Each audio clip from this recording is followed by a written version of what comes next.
হে অর্জুন, তুমি আর্য, তার মধ্যে অনার্যচিত কিলিবতা দুর্বলতা কোথা থেকে এলো? তোমার হৃদয় এত ক্ষুদ্র কি করে পরিণত হলো? ক্ষুদ্র হৃদয়, তুমি এত দুর্বল কি করে, অনার্য কি করে, কিলিপ কি করে? অর্জুন যখন বললেন, আমি যে এতক্ষণ তোমাকে বলছিলাম আমাকে থামিয়ে আমার মঙ্গলের কথা তুমি কেন বলনি? ভগবান বললেন, তুমি যবে বলছিলে আমি শ্রবণ করছিলাম, আমাকে বলবার কথা তুমি বলনি। এখন আমি তোমাকে বলছি, তুমি অনার্য, তুমি অনার্যচিত কিলিবতা কাপুরুষতা ধর্ম অবলম্বন করেছ। অর্জুনের মতো এত তেজস্বী বীর, ভগবানের প্রিয় সখা, তবু সিদ্ধান্ত নিতে পারছেন না কোনটা তার জন্য কর্তব্য। ঐকান্তিক মঙ্গল শাস্ত্রের সার সার্বভৌম শ্রীমদ্ ভাগবত গীতা আমাদের যেন বলছেন, তুমি কি তোমার জীবনের প্রধান কর্তব্য নির্ণয় করতে সক্ষম হয়েছ? তুমি তোমার জ্ঞান, তুমি তোমার মেধা দ্বারা তুমি যেটা বুঝেছ সেটা জীবনের সার নয়, সেটি পরম ঐকান্তিক তোমার মঙ্গল নয়। এই জন্য জিজ্ঞাসা করো, কার কাছে করবে?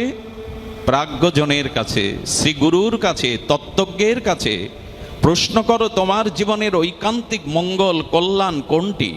অর্জুনকে ভগবান প্রশ্ন করছেন, তুমি কোন ভূমিকায় আমার কাছে জিজ্ঞাসা করছো যে আমার কোনটি কল্যাণ?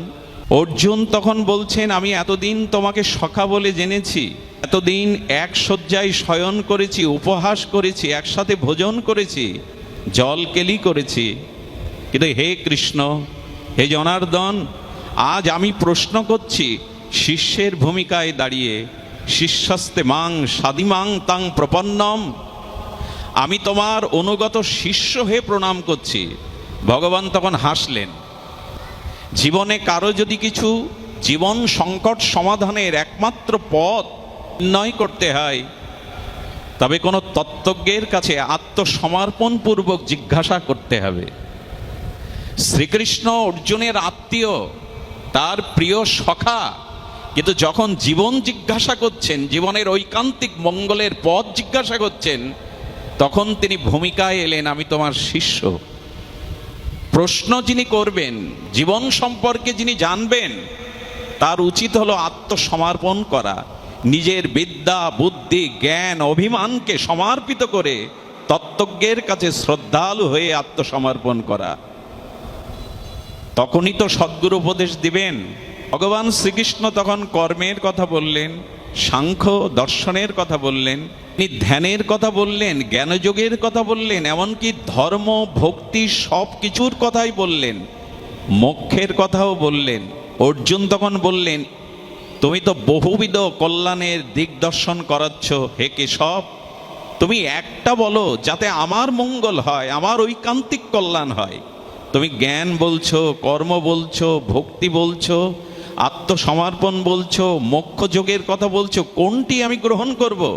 তোমার এই ব্যামিশ্র বাক্য দ্বারা আমার স্মৃতি বিপত্তি ঘটেছে, তুমি কৃপা করে আমার মঙ্গলের জন্য যাহা শ্রেয়কর তাই বলো। আমি ধ্যান দেওয়ার জন্য অনুরোধ করছি, ভগবানের এই কথাটি নেওয়ার জন্য, গ্রহণের জন্য। ভগবান তখন বললেন, অর্জুন, তুমি যদি কর্ম করো, সৎকর্মের দ্বারা কল্যাণ আসবে তোমার জীবনে, তবে তুমি কর্মের ওপরে যদি নির্ভর করো, তাহলে কর্মই তোমার কল্যাণের কারণ হবে। তুমি যদি জ্ঞান বা জ্ঞান যোগী হও, তাহলে জ্ঞানেরই ওপরে দায়ভার পড়বে তোমার কল্যাণ করার।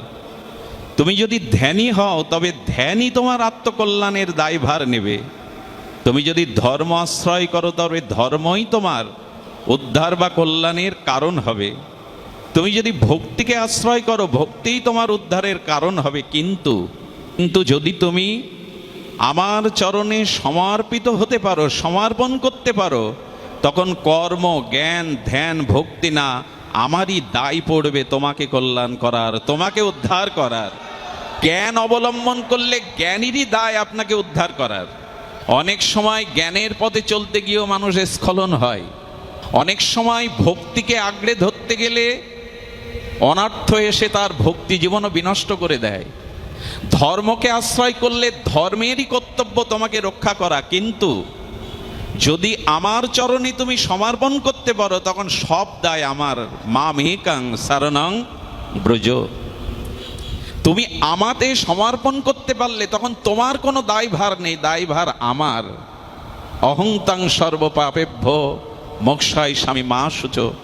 এই জন্য জ্ঞান, কর্ম, যোগ, ধর্ম সবার থেকে সার কথা হলো যদি ভগবানে আত্মসমর্পণ করা যায়, আমি তোমার তুমি আমার, কোন ভগবানেরই দায় পড়ে যায় আর সমস্ত কল্যাণের ভার নিজে নেওয়ার।